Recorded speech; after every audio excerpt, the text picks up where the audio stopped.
Today, Rinpoche showed that through analysis, one can see the true nature of things, and that the nature of things is dependent origination. So when an intelligent person is able to encounter a situation which they would normally be attached to, he or she is able to analyze the situation through discriminating awareness and wisdom and react differently and then not create negative karma.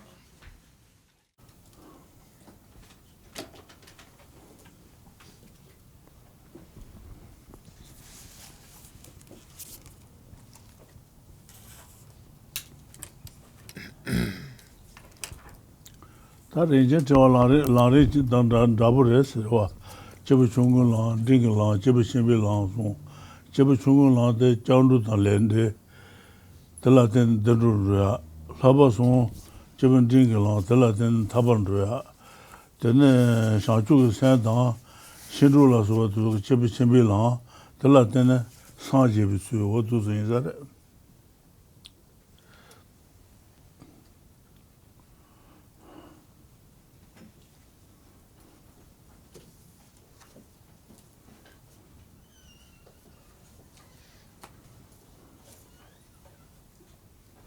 Okay, so welcome everyone to the Chenrezig Tibetan Buddhist Center. Once again, Rinpoche is teaching Nagarjuna's precious Garland. We're a little ways in around stanza 133, and Rinpoche was just beginning with that comparison of what we just went over for the last decade, basically, which was the great treatise on the stages of the path to enlightenment by Lama Tsongkhapa. And that text is actually a commentary on Atisha's text, The Lamp for the Path to Enlightenment. So Atisha's text was a very short text. Lama Tsongkhapa wrote the very long text, the great treatise on the stage of the path to enlightenment, to explain it, and then wrote various other smaller size, what we call Lamrims, that also explain Atisha's lamp, but in a more summarized fashion. So what was the content of all of that? You know, if it's a root text and then a commentary, what was presented by Lord Atisha? And basically what was presented was a way to summarize all of Lord Buddha's teachings into three categories. So the content of the Lamrim texts is called the teachings for beings of three capacities. And that basically means this is a summary of all Lord Buddha's teachings, the teachings for beings of three capacities. So all of the points that are made and the goals that make up each of the individual capacities are presented in Nagarjuna's text as well. They're just not named as small capacity or great capacity. They speak of high status and certain goodness or definite goodness. So it's almost like it's categorized by two by Nagarjuna at a gross level, where I would say we put the teachings for beings of small capacity into the high status teachings, and then the teachings for medium and great capacity, that I'll explain in one moment, would go into definite goodness category. So high status is referring to in Nagarjuna's text, rebirth in the higher realms of still cyclic existence. Certain goodness is referring to either an individual nirvana, freedom from cyclic existence altogether, or Buddhahood, which has a kind of greater goal in mind than just an individual nirvana, peace forever. But both of those would be into that category of certain goodness or definite goodness if we were comparing the Lamrim and Nagarjuna's precious Garland.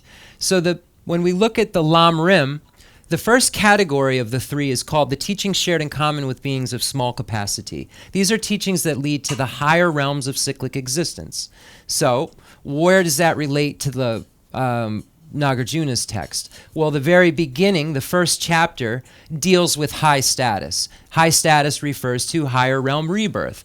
So the teachings for beings of small capacity are speaking of how to get to this high status that Nagarjuna is talking about in the very beginning of the Precious Garland.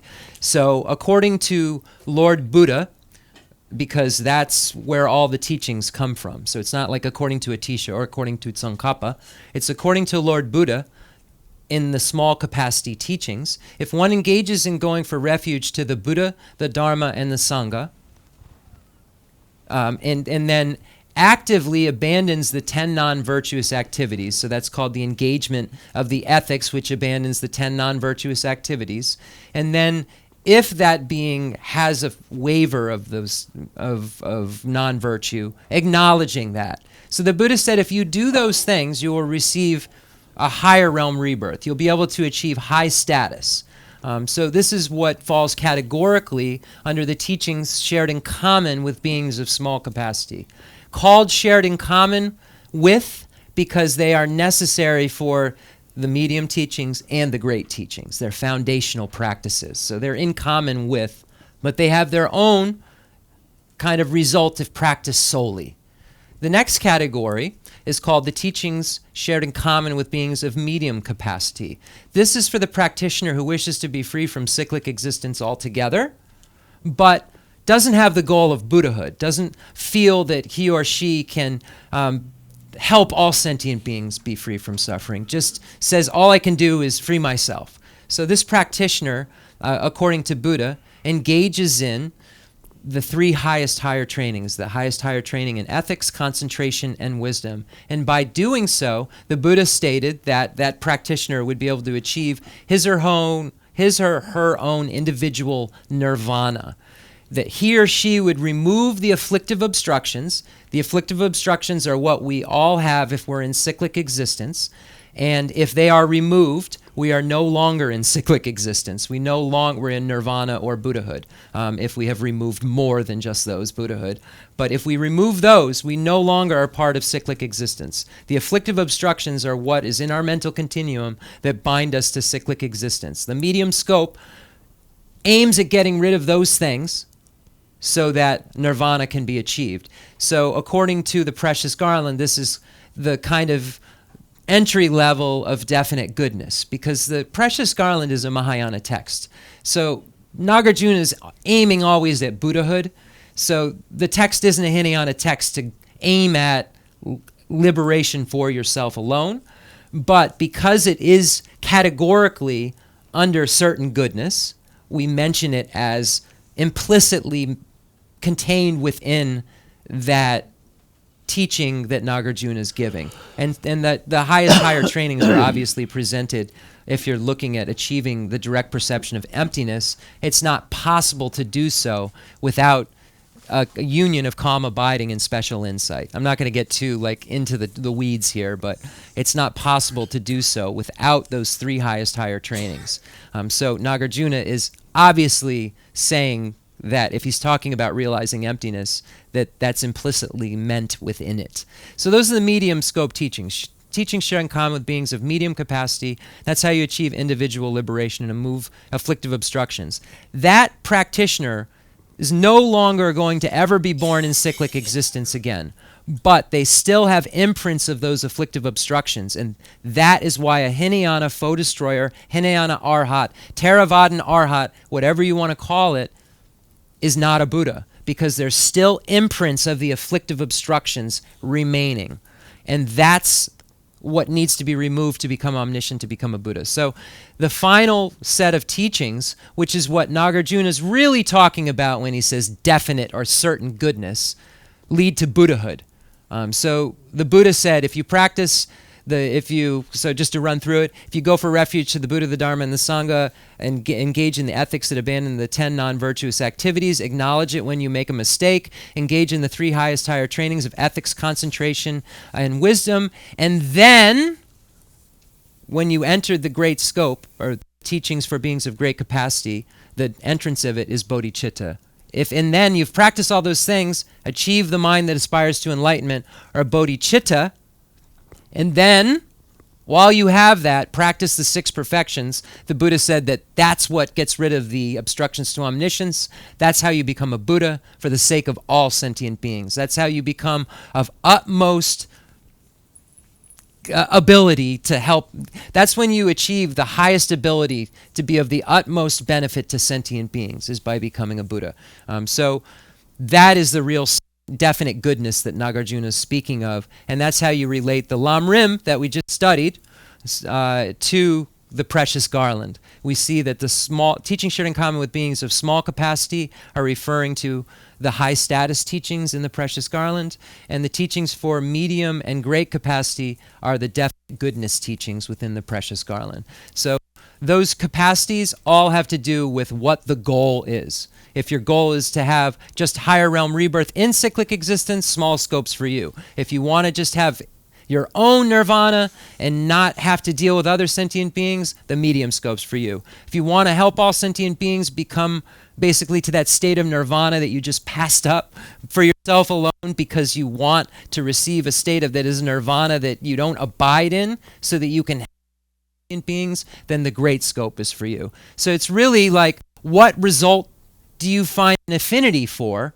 And then when you figure that out, there's a blueprint on how to get there. That's the beauty of it. It's not just, hey, we should all be ethical. Hey, if you don't do this, then it shows you how to be ethical, how to not lie, how to combat anger. Not just don't be angry. How do you not be angry? So the blueprint's there, and that's what's so special about it. Diksung Rinpoche. Nge jipo son dam the umarinchen chewa the jawa the dancing. Okay. The jawa nupa jinyang.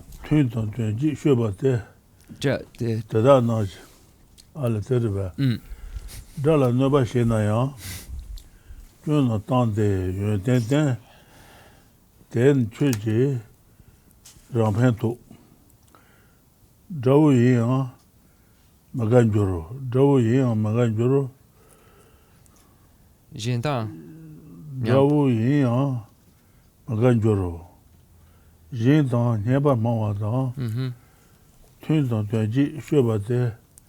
Tada na shi jiten tang. Chuji duba nyetu. Chuji duba nyetu. Jawu dala nyoba shenayang. Dala nyoba shenayang. Juno tande yun ten takuris. Ten chuji rampentu. Dali yun ten taba yina rampentu kuris. Jawu yin maganjuru. Jawu yina gabu meba chana kuris. Yin dan heba mawa dan, yinba dan heba mawa. Less so. Tene tun shubas. Yin le tene yinba dan karsa. Yinba dan watan tun bas. Karsa kure. Yinba dan watan. Susuya yinba dan, maga yinba dan tun bas je kures. Tun shubas te. Tada na shi jiden dan. Chujang duba ni dungas. Jiden na chugu tanda du ne tensha yuwares.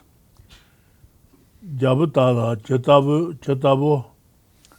Tensi yichi ten jeba. Less so. Tejin tala zumba ne. Yeme cheba shebe chu. Tanda de yure. Ya. De yabudu. Kale juna. De yabudu gangin sene de tanda nga tsu sinzin ngan arijong de nutra yure. Ya. Then de lapcha pentogudu. Ote De kon anje gona. De kon anje gona. Nga tsu sinzi de pentogudu. Ote. Okay. Nene. Loa meden. Loa meden demate sambe joa de mi. Yela jitu pemba den me penshana jishe jun. Jeta jabu nyeba ta. Jinse jiki pemba tar. Tejin juba tada ki yeden duba tajin jun. Nyawa shewa sabishir tabashirak sabures, chudo, droba, nye sheba, droba, sheba joro, gube jila, kayang ten, deyu nyawa, sheba ten, deyu nyawa sheba ten, shira denbe, loma chu, yenji jime, jujin ten, huyu mutu, de dene de ya, de chiran de losun losa su de, de ni de son shiloka son losun ya, de yanger lo loa me de, de then dema de, chinche gonga michi loa ma ina dema chano, lesso dema de, lesso sambe joa, jodo me, lesso yela, jido, penba den, me penshena, jishu dun, me penshena jishu dun, jita jabu nyeba ta, yeah yin se jigi beba tar, tijin jubam tada ki, yuden duba tangjin jung. Nyangara shewa sabi shir, taba shirak saburis, chudu gube sheban joro. Gube jila kayang ten, teyu nyawa shewa ten, tu chena nyawa Ngejun. shewa ten, ya, kaleju. okay okay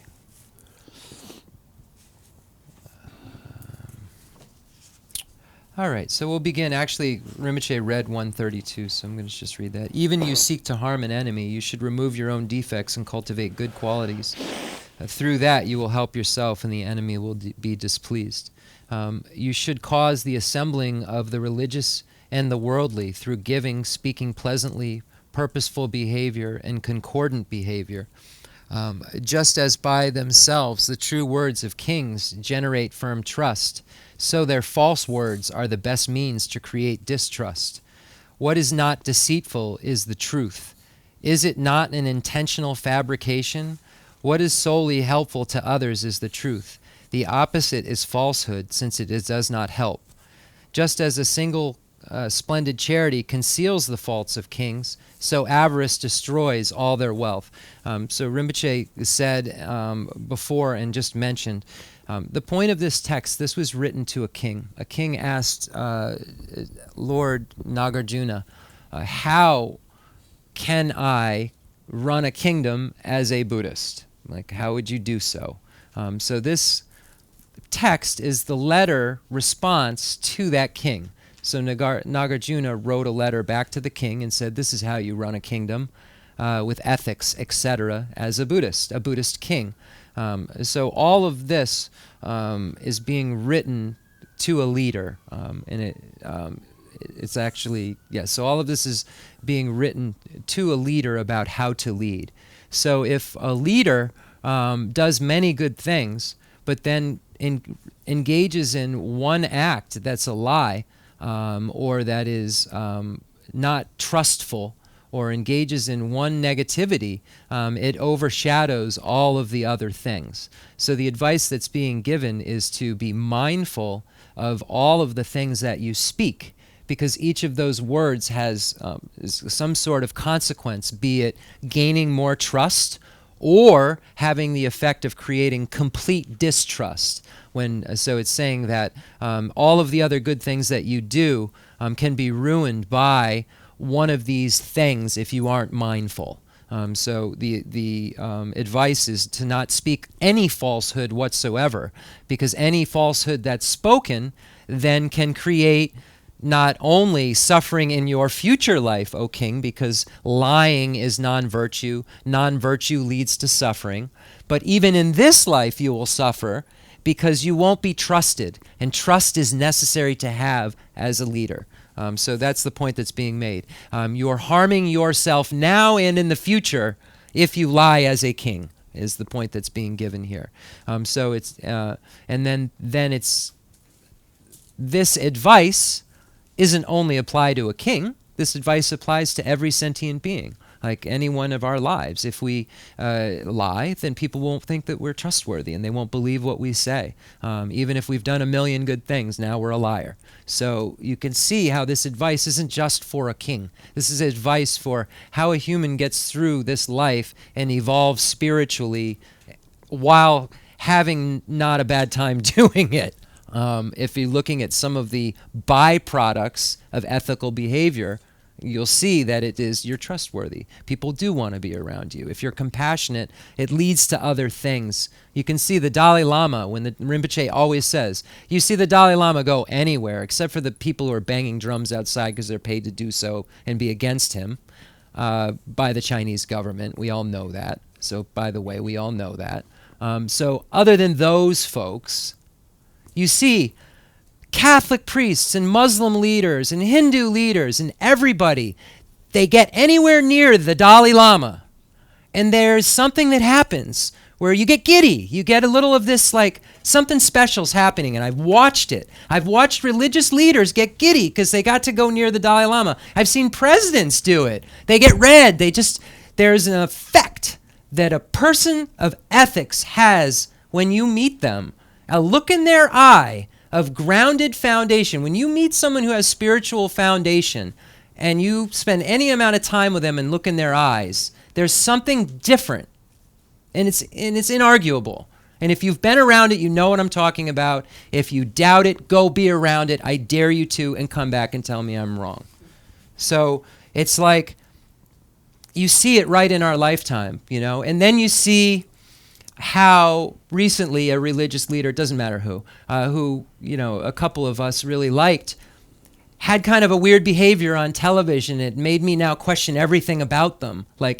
Doesn't matter what it is, but I saw this happen live in front of my own eyes, how it happened with someone that I looked up to. Doesn't matter who, but someone that I looked up to in another religion, and I saw a behavior. Wasn't even a big behavior. It's something I do every day.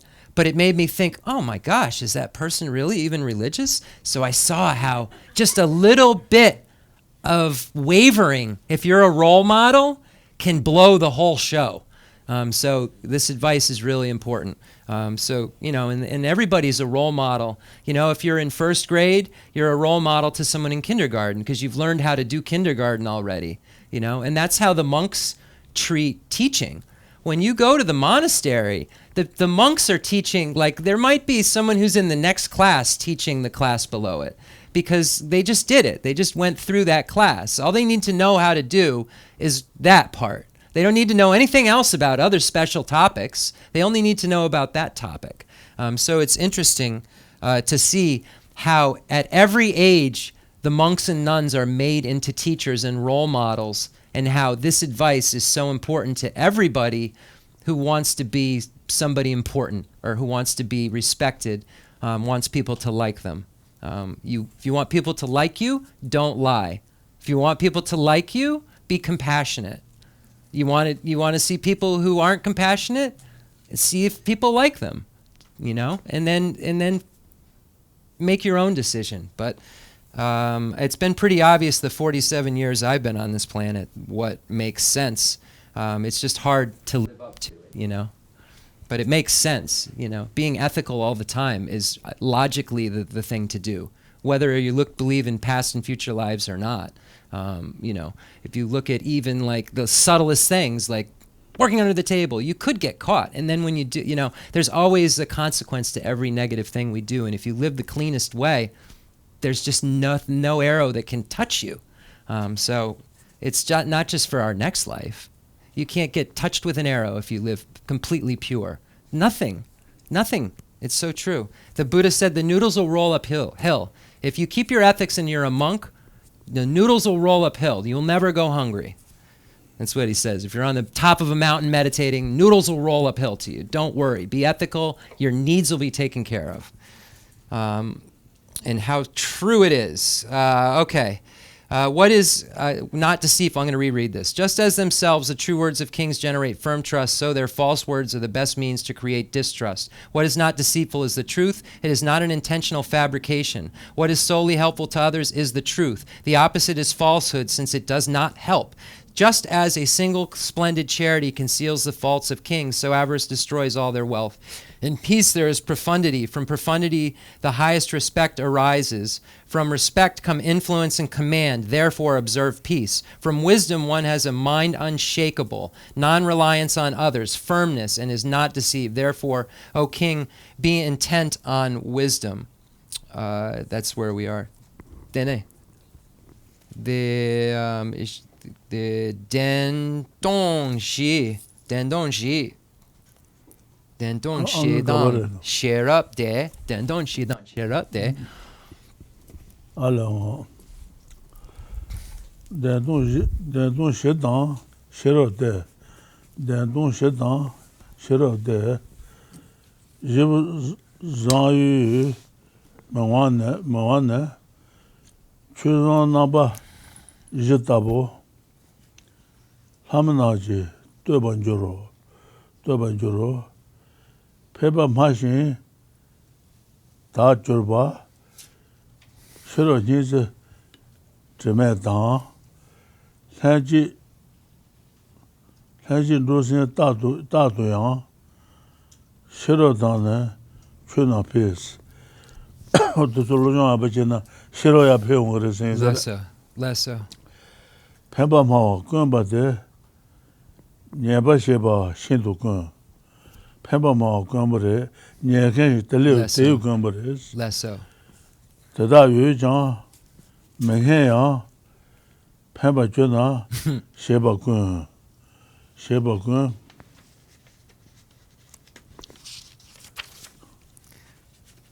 Deta peni.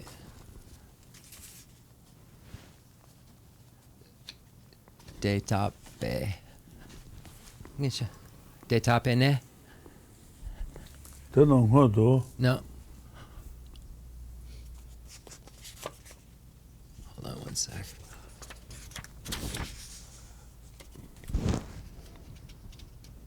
Deta pene. Hold on one sec. What happened? Let's see.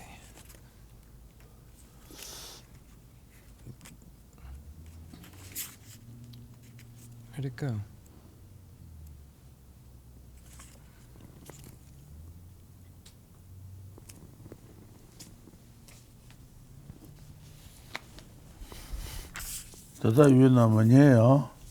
Rinpoche's used to reading books like this, not like this, so it's confusing.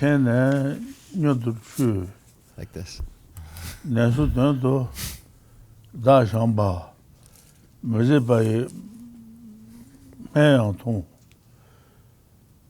Sudan, Neme, Geshe Lharampa, Ta Gute, Tal Longjo Kangolo, Mutaba Takuris, Mutaba Gunguris, Tenayada, John Demba, Chula Jido, Netendu, Chulujon Abajina Leche Waters, Less so. Demusawa, Chenjusins, Demusawa, Kanga Sugaris, Chenjushin. Shena Deba Debe Dungawa Zid Tedo Daya Deba Jeba Mariso Nego Deba Yena Deba Shena Digmares Maris Jusen Karasana Lala Jeba Mantonshin Tungar Jeba Tonjoa Ketichila Yedona Jila Chuna Jemenji Changi Jiden Tianjushin Daye Noyan Sebanjoro Mombe Shawa Maishe Deyu Tato Chambon Chantongjo Marisa Chang Nebagunji Zawazes Rinpoche, not so triwa yure. Nge mambo triwa yure.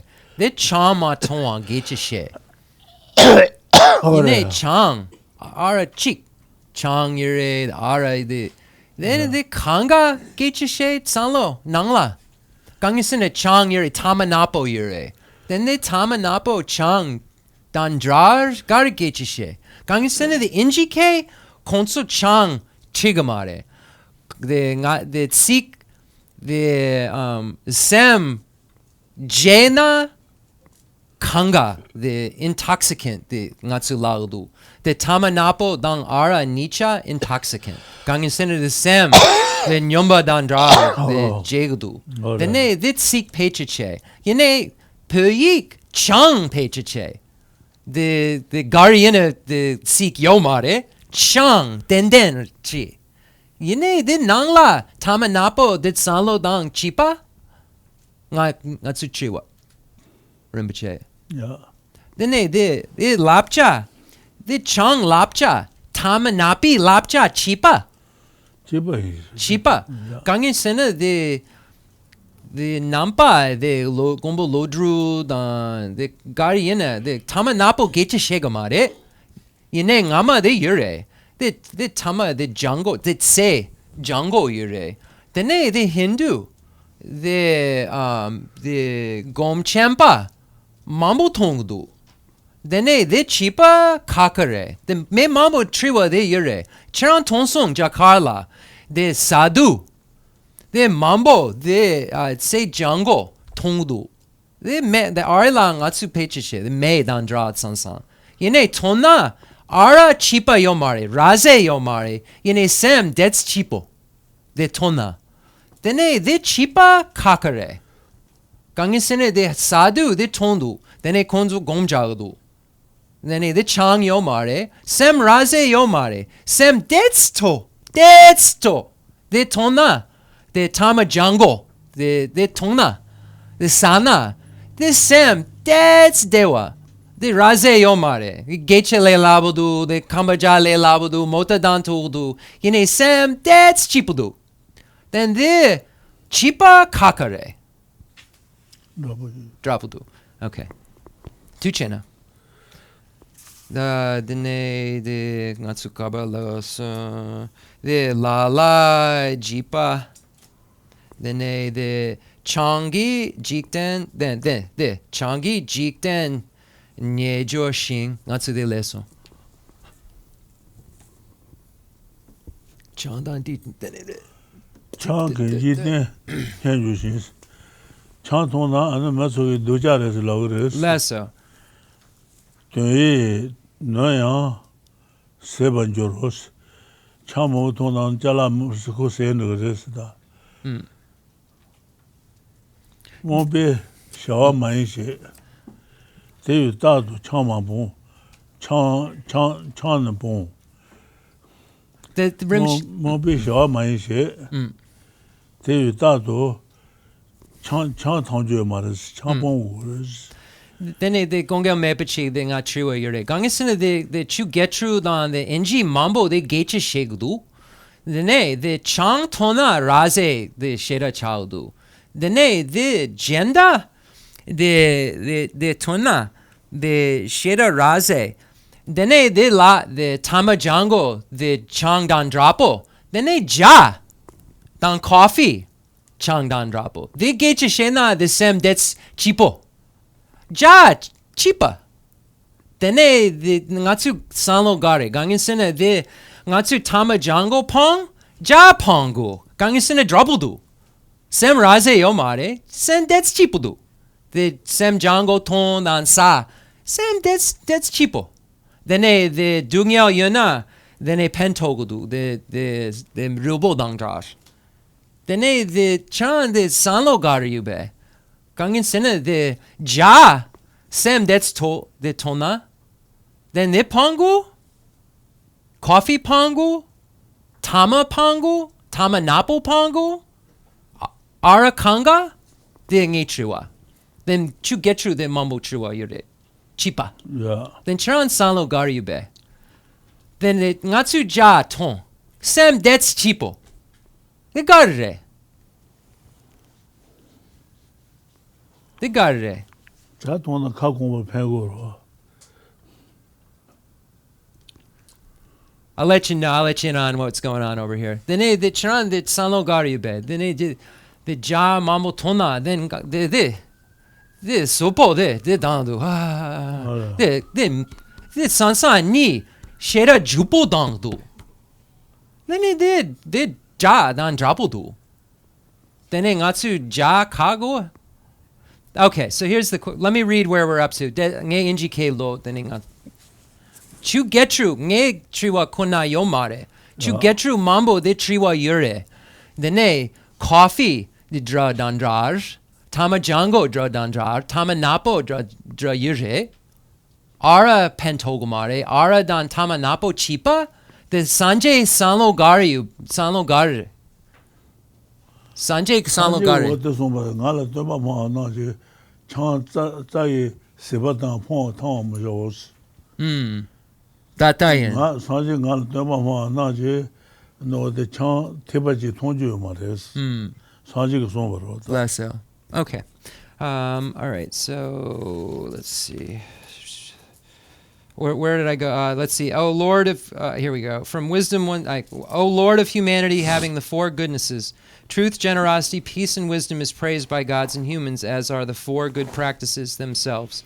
Wisdom and practice always grow for one who keeps company with those who speak advisedly, who are pure, and who have sustained wisdom and compassion.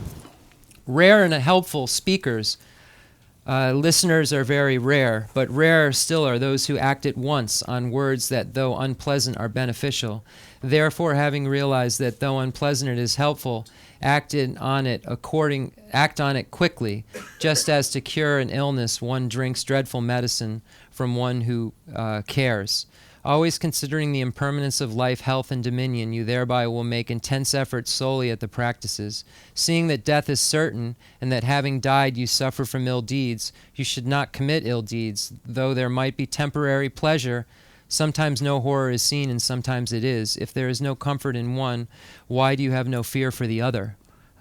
Intoxicants lead to worldly scorn. Your affairs are ruined. Wealth is wasted. The unsuitable is done for delusion.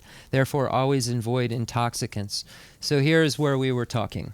It does not say that in the Tibetan. It's very specific. It says beer, and beer is referring to alcohol. So the talk track that I was just having is a lot of Westerners have this question, because intoxicants are written here. That's not what the Tibetan text says. So I said, is marijuana, is tea, is coffee? Where is the point where you are to abandon it according to this? And I know it's obvious if it starts to mess up your life, et cetera, but I mean, according to Lord Buddha, is Lord Buddha's advice to get to the point where you don't... I said, because when you drink a cup of tea, it stimulates your mind, and there's a difference that happens. You drink too much tea, you start to shake, and you have an effect like a drug. I've had it. Tibetan tea is very strong in India, and I've had it to the point where it was very similar to an amphetamine effect. So I guess my question is, when you take the 5 vows as a layperson, there's only one vow as a male you can take for life. In the Mahayana, you have the one-day vow you can take. But for lifetime vow as a layperson, there's one. And it says, Chang Matong, not drink beer. Now, I have a layperson's vow. If you translate that as intoxicants, where does it stop? Do I break my vow when? Insert blank. So I guess that's a question that's important to clarify, because if you hold a vow, it's important that you're keeping it. So I'm just trying to get some clarification on, if you say then, because there's a word that in Tibetan that's called tama napo. It means black drink. Tama, but it doesn't mean, it's like black smoke. Like tama is a cigarette. It's like a black cigarette. But tama isn't mean cigarette. I don't know what it literally means, but that's what it means in Tibetan. A tama is a cigarette, and a tama napo is like maybe opium or something like that. Like anything like, it'd probably be opium. So I was asking is tama napo the same as chang? Would that be? If you have a layperson vow. The Rinpoche, the genye pai dumba yuna, tama napo tong chagadwe. Don't you about that? The genye dumba logomare. New New harm. Lo? Yeah, harm. Changtong lo. Then genye pai dumba yuna changtong genye pai dumba lo. No grace. Nu. Chipa? Tama napo dang cham chipa? Chipa? Chipa. Chipa. So it harms the vow. So it does harm the vow in the same way that the beer would. And what I've also heard described is that does it bring you to a place where you are decision-wise impaired? So that's what I've also been told. Because it's all interpretable. It's not like you said, well, there's this, and then kratom's okay, but stay away from the salvia. There's all this stuff now that wasn't around then, that people experiment with and that are in our daily lives. And we could not talk about any of it and just be good boys and girls and then go not be good boys and girls and drink tea, coffee, and do whatever we do, or find out what it really means. So that's what I'm just trying to dig into, because, I've lived a lot of different lives in my years, and I just like to know what was going on and what is going on at all times, because that's what it's all about, being mindful about everything you do every day. Are you moving towards spiritual evolution, moving forward, or are you moving backward, or just staying still? And that's what I try to look at every day, and those are important questions to have answered. If you is it when I'm really tired and I have a big slammer of coffee and now I'm like, rah, Buddhism, am I intoxicated? Did I just harm my vow?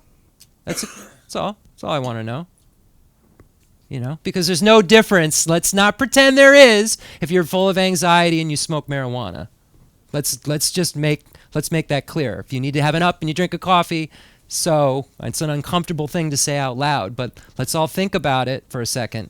I could get to the point where I couldn't drive a car with Tibetan tea. I promise. There's no such thing on the other thing we're talking about. So, this is my question. That's all. Then, the Chiwa Dan Lenja Yao. Maybe okay. That's more. That Lo Rinpoche. That's more. Natsugare less. Let me just bring him to the gambling. What? We're at gambling.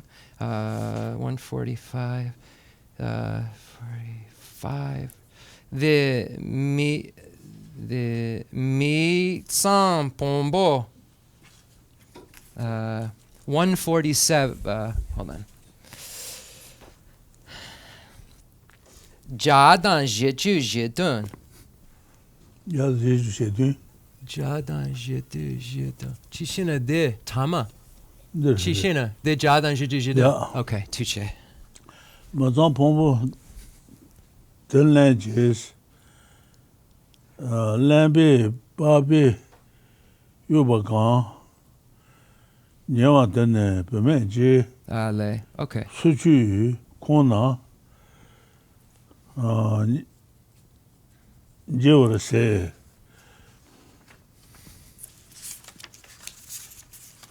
Then kompula gecha, then pomo pu chipa. Yeah. Pomo lala. Zuzan watan, zungen na, genyan yana, jembaron. Peme zogun matana, chocha chabar, gala chis. Kete matan, kadu zan, matan wayina kadu nzebe yona, zan. Shindu sala, I lejan, tela chaba, meyu taras, chaba jeju marsedero. Tapeme zula, tejin, pejin zula tejin. Kuru shiru babi yu ronya deyi rajine shindu mazan najindo chetabana tomenjuru. Baba am deyang mazami ranga yendo dujena mazam pombo baba tar chetabana tsawanjoro chetabana tsawanjoro samayo mares mazam gangi Bless you. pomba ne shiru tayang penbayin mazam wa yi rangin lu mazam kanwa je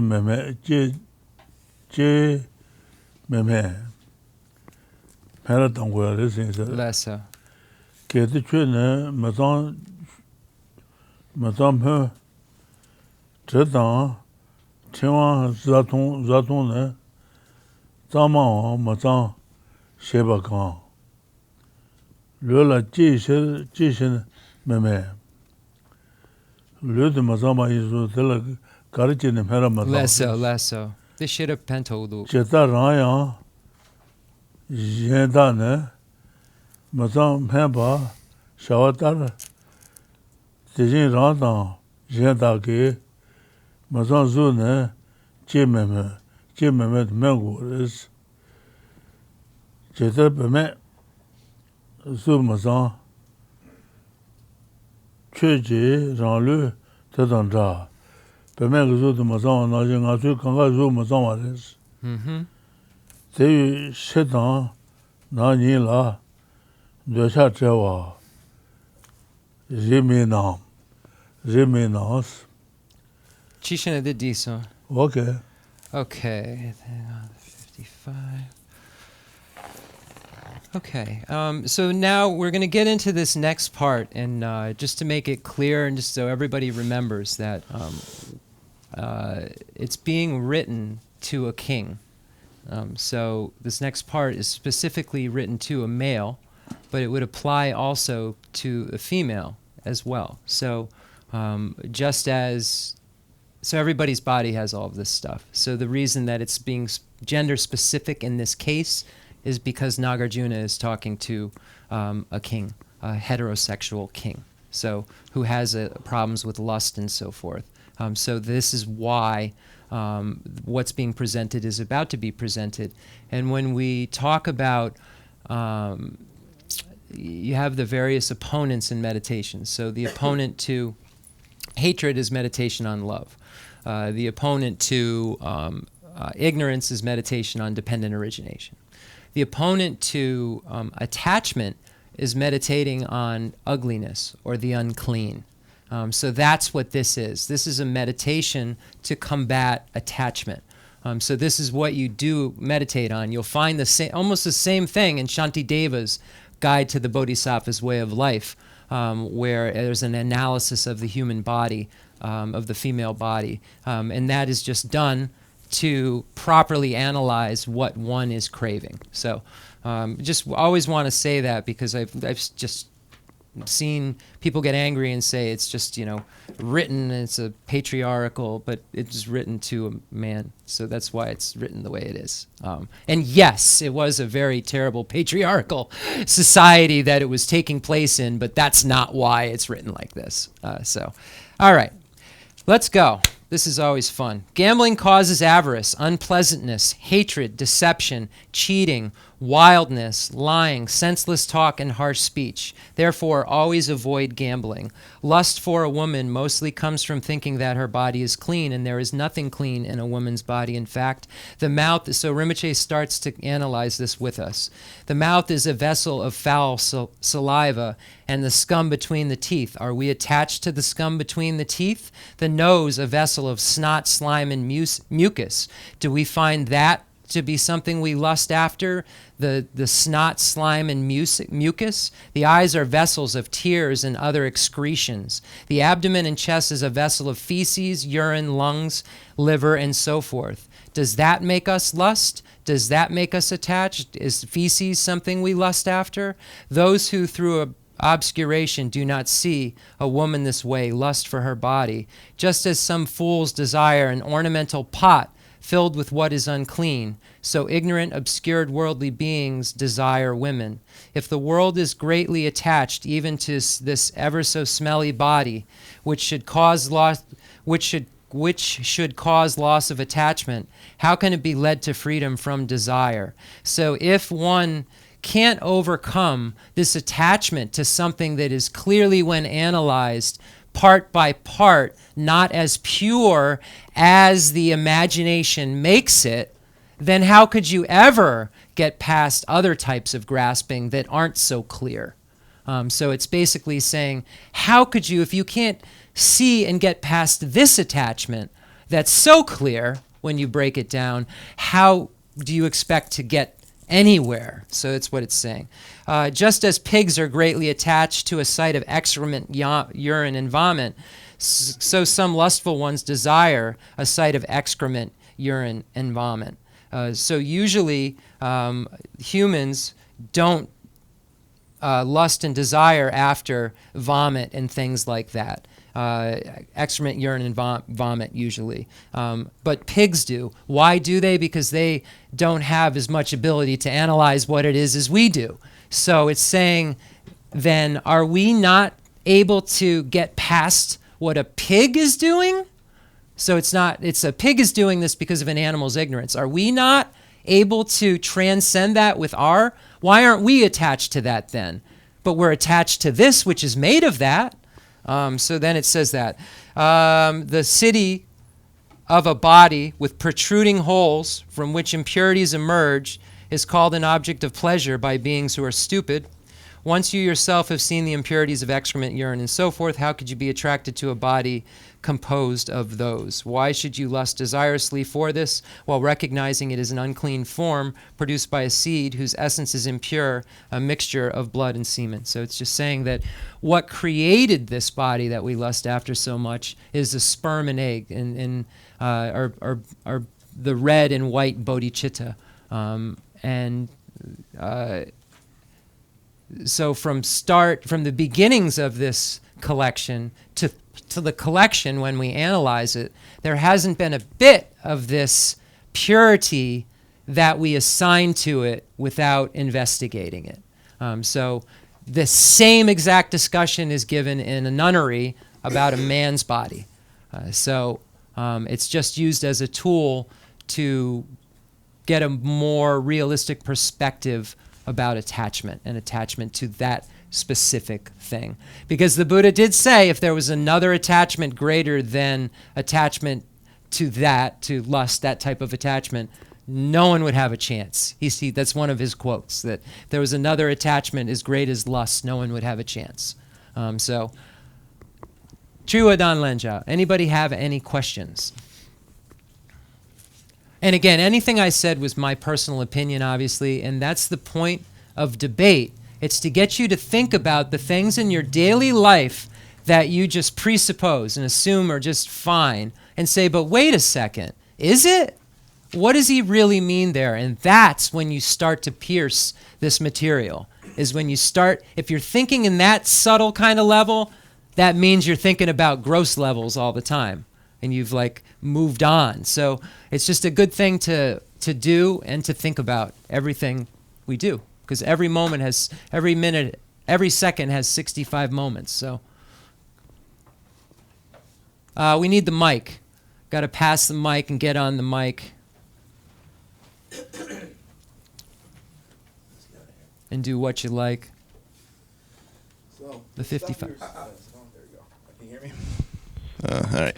So the stuff at the very end here reminds me of a question I've had for a long time, but I've never thought it quite important enough to ask. Sure. So on my wall, I have a Baba chakra, one of those paintings with a circle in it. So the inner circle has the three poisons, which are represented by three animals, and then you go outwards, karma, and then outside the six realms of existence. And okay.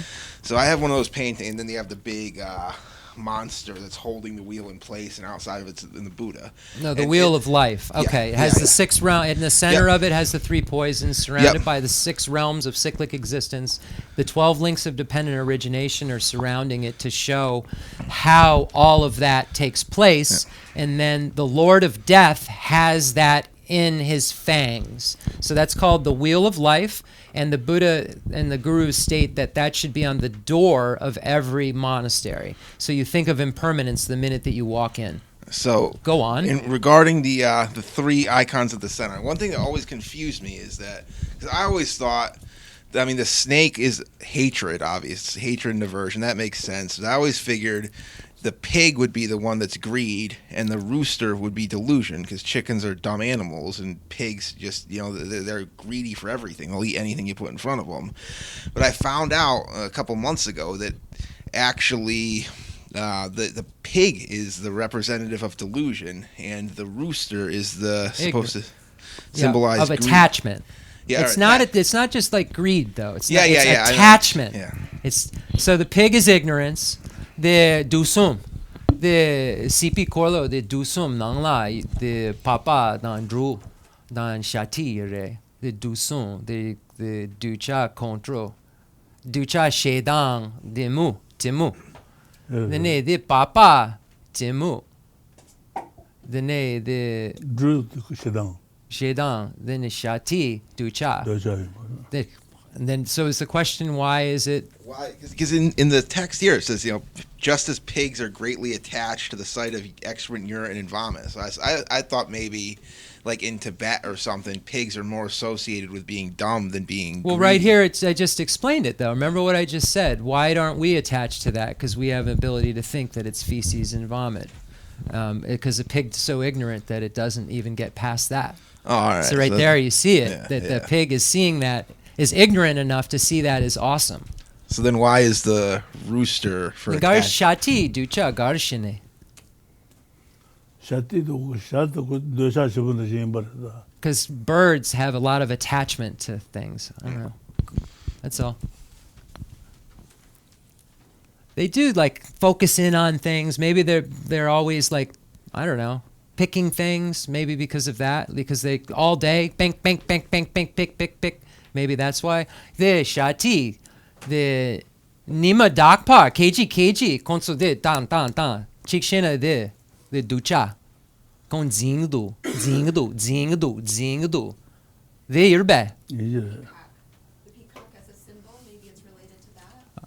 The peacock as a symbol. It's actually a rooster specifically. I know, but it's But he was saying he thinks that it's correct, that it's because it's constantly craving. That all day, all a chicken does is going dun dun craving. That's life. What were you saying, Terry? No, I just said mindless. Yeah, mindlessly attached. So both Geshe La and Rinpoche were nodding their heads that would be a reason why. And pigs are just usually considered like ignorance. It's used a lot as an example of ignorance, even though they're arguably smarter than a rooster.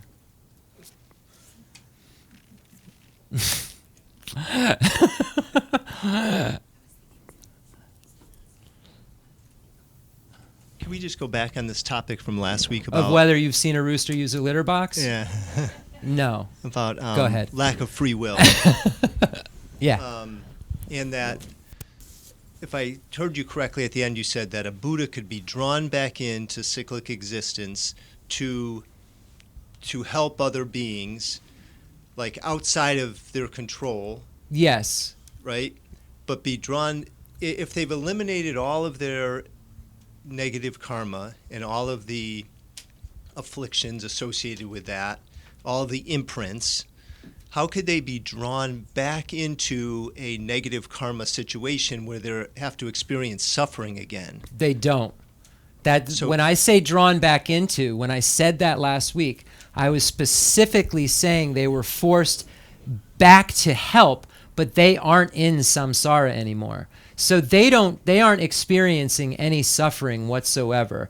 They are merely, because they are omniscient, recognize that those imprints lead to suffering, but they in no way experience samsara again. They aren't reborn. They are not just like it says in the text that a lake seen by a hungry ghost is seen as a river of pus, and a lake seen by a human you see as a water, and a god sees the lake as nectar because of their karma. Could they be drawn so the into a Buddha human? doesn't see the samsara, just knows that they're suffering because of the imprints and the omniscience, but isn't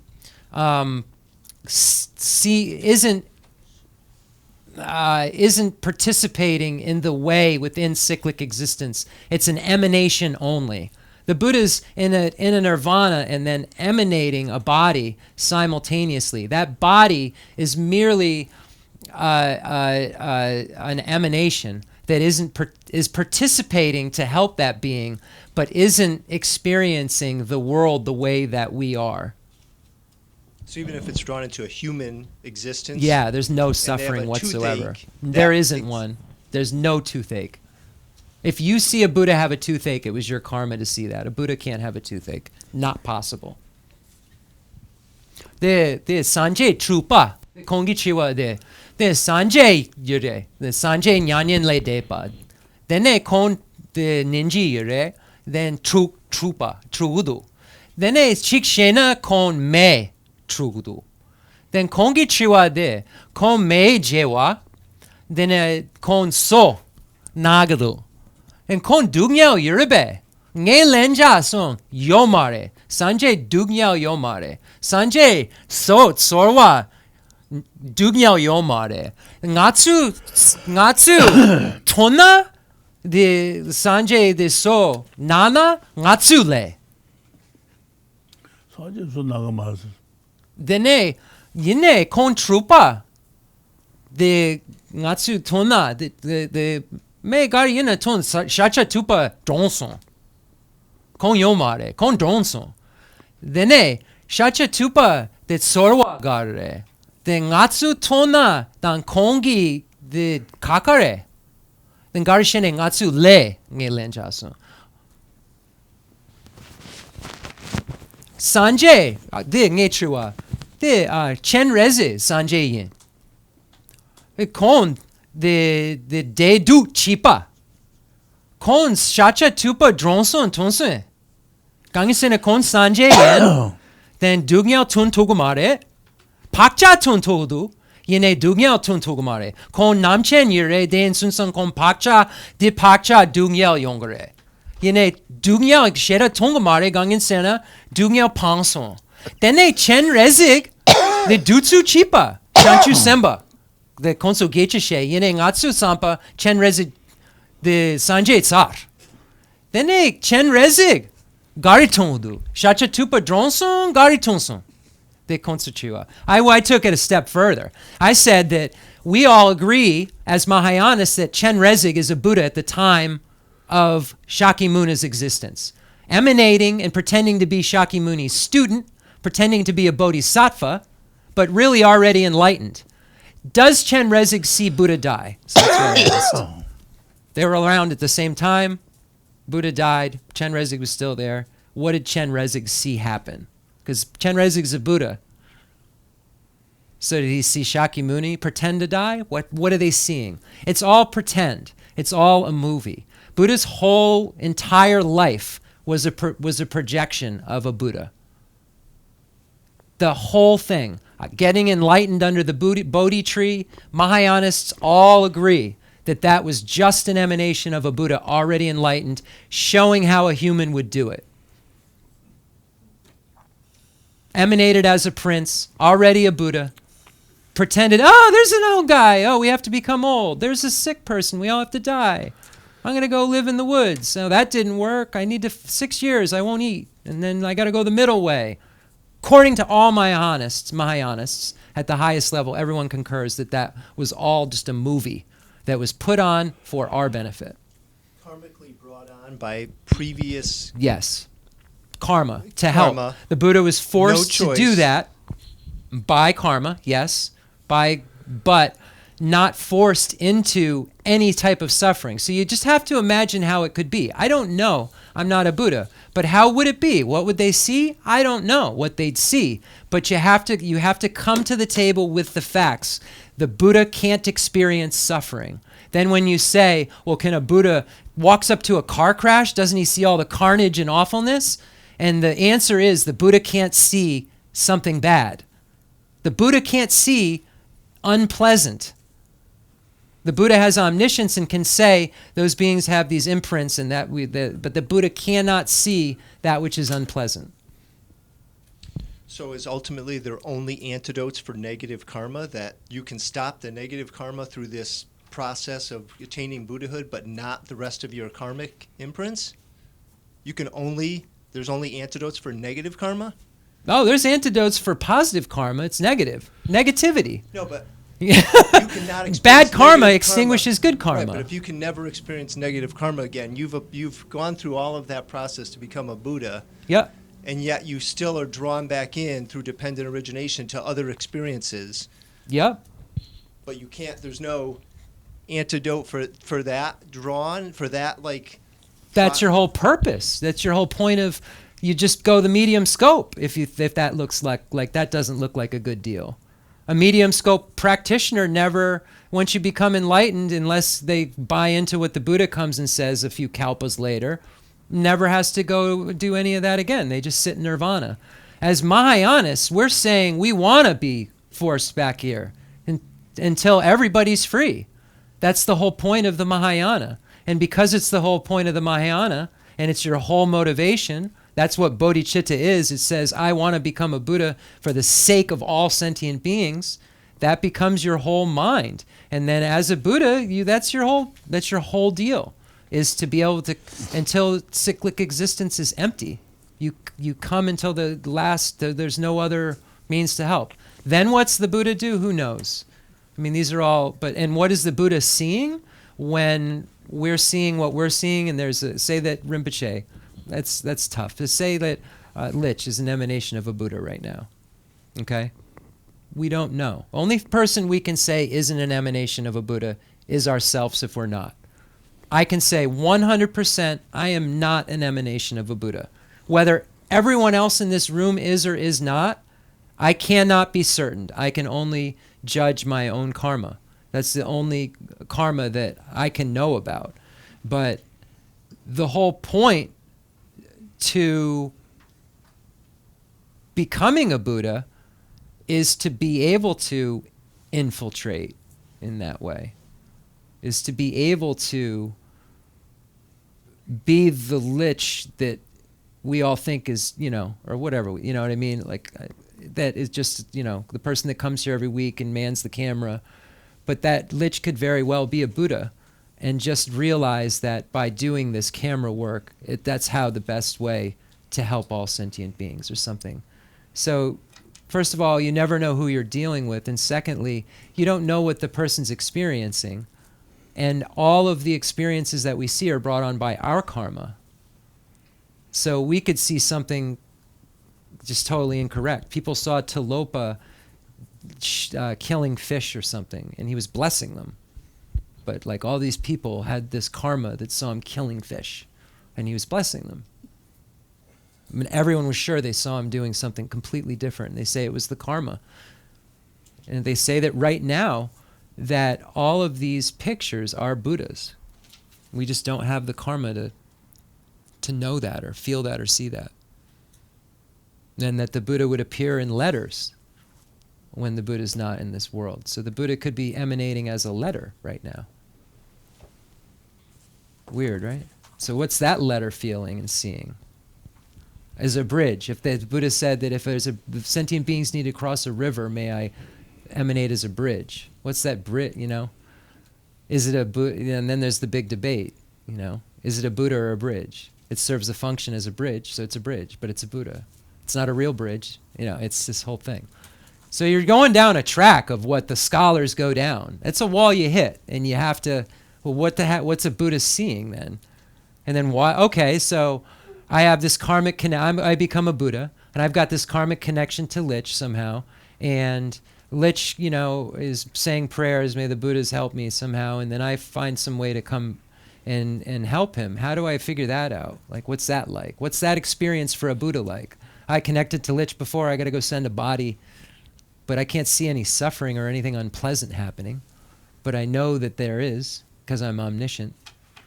Isn't just that thought alone suffering? That's another one. Isn't that thought alone suffering, that there are people who aren't Buddhas for the Buddha? you know. So, they kali kapodu. Ne Sanjay Trupa, the gari tungdu. Ngatsu de marpo sheda marpo do. De metu marpo nga marpo tungdu. The Sanjay gari tung sheda marpo dutsi metu tanjar. The tanda lich Sanjay Trupa ngatsu hakogo mare nga Sanjay Trupa yomare den demba. Nga Sanjay Trupa yomare. Ine kon cheran geshinima nga shingamare. The Dharma Kirti chodra laso. Halden chodra laso. The nga susur sem shindu me jenda sen shingamare. Then tanda nga de jangi kado marpi kado nga de tondu. Sanjay Trupa gari tungudu. De chu the sansan the metu chu sansan nimpa and sansan metu rugudu de runa nga metu rusung Sanjay metu ru tuntugu mare gangi sena de yabeyo mare then Sanjay gari tondu de metu rusung Sanjay gari tong Madu tongu. ru metu runa Madu runa reba tongu ro.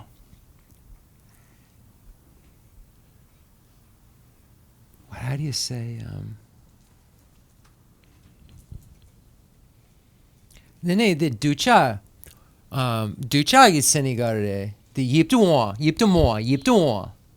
then Sanjay yiptu mo niche tontodo yomare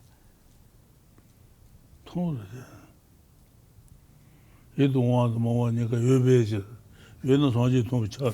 this is what there we go there's the okay then yiptu mo dan yiptu yo then the truck dan na tona yapi the yapi omare nga tona truck tona the yapi omare Sanjay yabi then ngatsu kanga tra tona this yabi omare the truckien then Sanjay gariton gangin sena the yida the nak the tra tondu me chu tondu hwa dutsi tondu Sanjay gari tondu dutsi ton then the metu runa yida gari tondu me gari tondu hwa gari tondu. So anyway, I love this. So anyway, what we're considering here is that if we are all, say everyone here isn't a Buddha but Lich. Sorry, Lich, this is your day. If everybody in this room is not a Buddha but Lich is, we are all seeing certain things. Sometimes if the flowers, for instance, have rotted or need to be changed, we see a flower with dirty water. We see something that isn't, when you look at what you can be attached to, it's something that you find an object of desire, a desirous object. So in order for there to be a desirous object, there has to be an undesirous object. So what does the Buddha see? Because the Buddha can't experience suffering, and so that means the Buddha doesn't see something that's gross. You know, the Buddha only sees things that are nice because it's our bad karma that would make us see something gross. But gross things do exist. So I said to Rinpoche, where we started this, is I said, can the Buddha see the pleasant things and unpleasant things? And he said, yes, because there are unpleasant and pleasant things, and the Buddha sees all.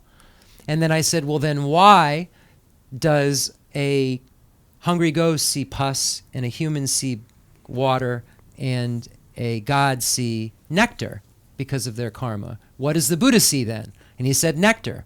I said, so when the flowers rot, what does a hungry ghost see? What does a human see? We know what humans see because we see it. What does a god see? What does a Buddha see? So what if we're all in this room, not Buddhists, not Buddhas, we know what we're all kind of commonly experiencing. But if Lich is a Buddha, what does he see? How different is this reality? You know, is it shinier? Is that red really red? You know, so that was the question I was asking. And that's a debate. Because there are both objects of observation that are beautiful, and in order for there to be beautiful, there has to be something that you're saying isn't. There has to be not beautiful. Like, that's beautiful. Well, that's not. There has to be an opposite in order to posit something. So it's a really good question. If you eliminate all those things that make you see things that aren't nice and make you hear things that are unpleasant, then how do you have the karma to be omniscient? How can you be omniscient then? So that's all. Sanjay the namchen then chu tamche tontudo then yiptumo dan yiptumo chu nicha yu then tanda nga mota nimpa garshene nge tona de shere nimpa yapio mare then garshene nge le de nge mota de tondu then de Sanjay the nimpa mota dan sarpa mota. The yapio mare garitondu. Gangin sena the nimpa nyone. Gangin sena lo ju ngama nyoson. This sarpa tearing nyoson. The mota ni yona. Then Sanjay kandre mingida.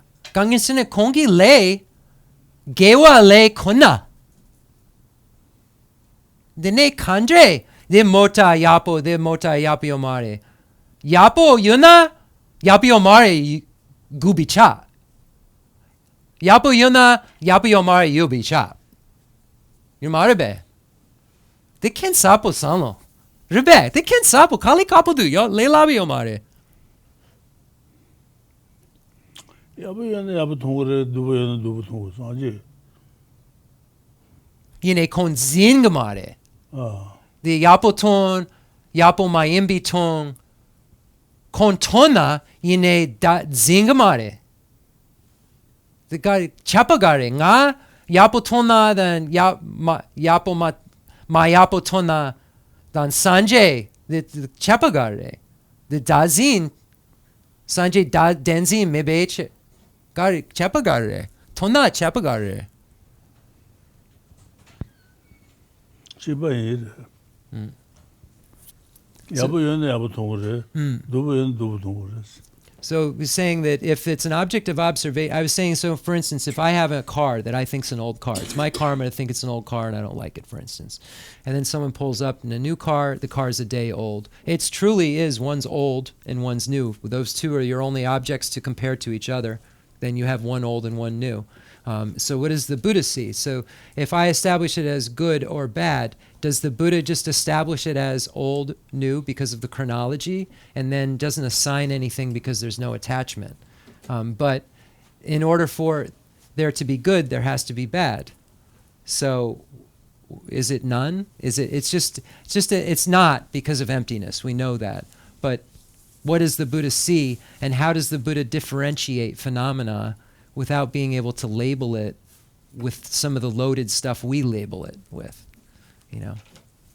So these are highbrow questions too. These are things the Geshes are debating, and, you know, it's good we're asking those. Say that again? Why would the Buddha need to? Need to what? To be making these differentiations. That's just To be able to help. How would Buddha know who to help? Well, I mean, I presuming that this being is so far beyond any of this that maybe there's something that I don't even understand. That's Oh, I hate that. That sounds like operating it. Another religion. I just can't. Yeah. I have a question. that was a thought, but that is true. It's something we can't understand unless we're. But there has to be words that we can use to get at least to something that makes sense. A little, you know. Yeah. The Buddha's like how does the Buddha know? The Buddha only knows, doesn't know to help. The Buddha's omniscient. The Buddha has connections, so the Buddha has the ability to help. It's just interesting. I have a question, a point of clarification. I was doing fine with the free will thing until until we got to the point where, if I understand it, the free will exists in a Buddhist continuum up into the point where is presented with the choice of whether or not it's an exercise in futility to empty samsara. Is that correct? And then the second that he chooses the Mahayana path, then there's no free will. But up until that point, there's never. Okay. What I meant is that the Buddha doesn't have a choice in that, just like we don't have a choice in anything we're experiencing. We're being beaten around by a pleasant mix of bad and good karma. That's why we suffer sometimes and we're happy other times. The Buddha doesn't have that pleasant mix. So the Buddha is only forced into happy times. And because the Buddha doesn't have that lack of independence in terms of being forced to be reborn, the Buddha, I want to put this properly, because the Buddha does not have free will. for the entirety of the. None of us do, nor does the Buddha in that sense, because we're all. This is the way it is. So we have this mix of karma, virtuous and non-virtuous karma, that's firing, moment by moment, 65 moments in a second. And then the virtuous karma is firing off experiences that are happy. The non-virtuous karma is firing off experiences that are unpleasant. And then neutral, or that which is neither, ethically neutral karma is firing off no experience. So those are your two options. So as a human being and as someone in cyclic existence, our continuum is full of this mix of stuff. And we don't know whether the next moment will be happy or the next moment will be suffering, because we have this mix and we have this grasping. A Buddha knows that the next moment will be happiness and doesn't have that grasping. Why is the next moment only going to be happiness? Because there's no longer any ingredients for suffering that are there. So the Buddha has these things arising, virtue arising, virtue arising, virtue arising, virtue arising. So the Buddha can never experiencing anything but what is a result of virtue. And there's no mechanism in there, because all the ignorance and everything is gone, to recreate an action that would be non-virtuous so that it would interrupt that cycle of virtue. So there's no way for a cog to get in that wheel. There's no way to interrupt it, because there's no ingredients for the actions that create non-virtue any longer. And all of those actions and their imprints have been removed. So the Buddha has the same thing happening, but isn't forced into birth and forced into different situations because there aren't ingredients for that forcing. But the Buddha's compassion is also forcing him or her to go help sentient beings. But in that experience and process, they aren't suffering. And they, even though they are seemingly taking on a body, they aren't. It's just an illusion. It's just an emanation. Whereas the consciousness that's just emanating that out is abiding in peace or nirvana. So however that all occurs for that being, that's what's occurring. But there's one consciousness that is emanating these things, that is not in any way suffering, experiencing suffering, hearing suffering. So when you say they aren't hearing suffering, it means basically they don't hear anything that makes them suffer. They don't see anything that makes them suffer. So when we see something gross, it makes us suffer a little. They don't have that. So that's where this conversation comes into being. Like, what do they see? How do they react? You know what I mean? What are the mechanisms for their reaction? If they're only seeing good things, what are the mechanisms that are causing these fires of the compassion to react? Oh, yeah, okay. That's my question. What's causing the compassion to fire if it can only see good? But it can't only, you can see everything, but it can't experience. So I guess the answer is the Buddha doesn't grasp or suffer. Everything's neutral, maybe, but that's not true either, because the Buddha is always bliss. Everything the Buddha sees makes him or her happy. Everything the Buddha hears makes him or her happy. Okay, so for the entire arc then of a being's spiritual development, it's driven by causes and conditions. That's the driving force behind all the choices that are made. Yes. And there's my question, I think, is actually causes, far simpler. conditions, but that the karma is There's a part point of clarification. That's all. Yeah. But what about the Hinayanists? So can you just kind of explain the same thing with the Hinayanists? In what sense? It's the They've same. achieved Nirvana. They're just abiding in nirvana. Just pure a state of meditative equipoise. It's a state. It's an abiding. It's called abiding nirvana. It's just a state of pure liberation. But still experiencing karmic results. But only like nirvana. It only has the cause for nirvana, and more nirvana, and more nirvana. They don't have the compassion that's firing them to go help. They only have they've only focused on themselves being happy. But they still have the imprints. So they have the imprints of those things, but those things don't cause them to be unhappy. So all they've done their whole lives or all their multiple lives as Hinayanists is try to get to a place where they're happy and only happy. So that's what happens as a Hinayanist. You reach that place and you're happy and only happy, but you aren't of benefit to others. And according to the Mahayana, you will eventually go finish the path. When, why, all that, I don't know. But according to the Mahayana, the Buddha eventually inspires that practitioner to remove. The Buddha somehow gets them to believe that those are still forms of suffering. Because they're not omniscient, they're inhibited. Inhibited is suffering. Held back. You're held back, so you're still. So the Buddha convinces them that they aren't done, because they are still missing something, and what they're missing is the ability to be of benefit to everyone. So there's still that selfishness there a little bit, and that's really what those obstructions to omniscience are caused from: selfishness, self-cherishing attitude. That's why the bodhisattva path and love and compassion and everything get rid of them.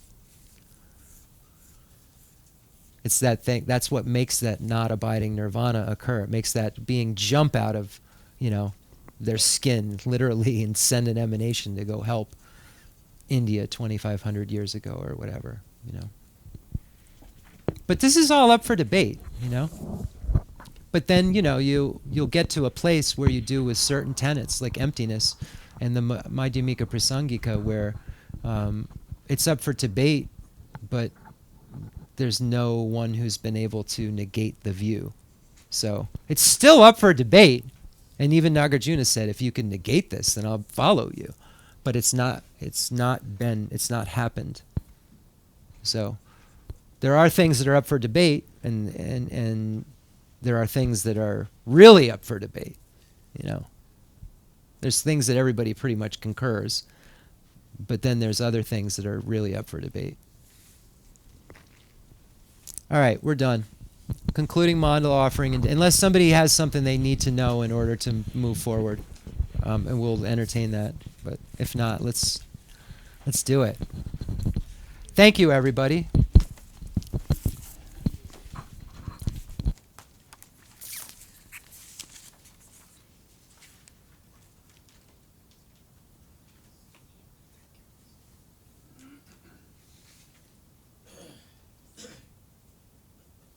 Yeah, because there is, there is conventionally happiness and conventionally suffering, because the Buddha has only happiness.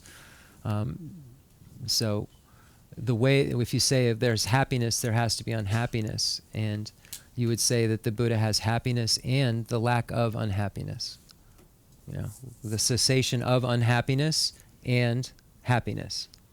So when you have those two things together, it's like keep pouring water and water together and try to get chocolate milk. Until you add chocolate and milk, you're only going to have water. Here you have happiness and not the causes for unhappiness.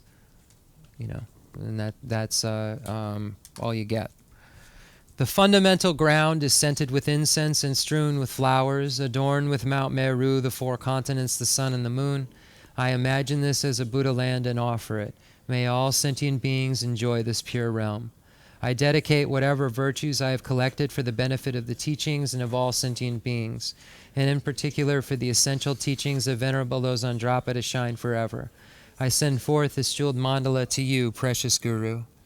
I dedicate all this virtue to emulate the knowledge of the hero Manjushri and likewise Samantabhadra as well, with whatever dedication is praised as supreme by all the conquerors who traverse the 3 times. I also dedicate all my roots of virtue for the sake of auspicious deeds. In that pure land surrounded by snowy mountains, you are the source of all benefit and happiness. All powerful Avalokiteshvara Tenzin Yatso, may you stay until samsara's end. I pray for the long life of the precious Khensur Wandak, upholder of scriptural and realizational doctrines, the spiritual friend who trained extensively in the 5 great philosophical texts with exceptional wisdom and perseverance. Suji Rinpoche Gutsi Shapi Denona. Gatsu Umarinchin Choa Kanga Chirona.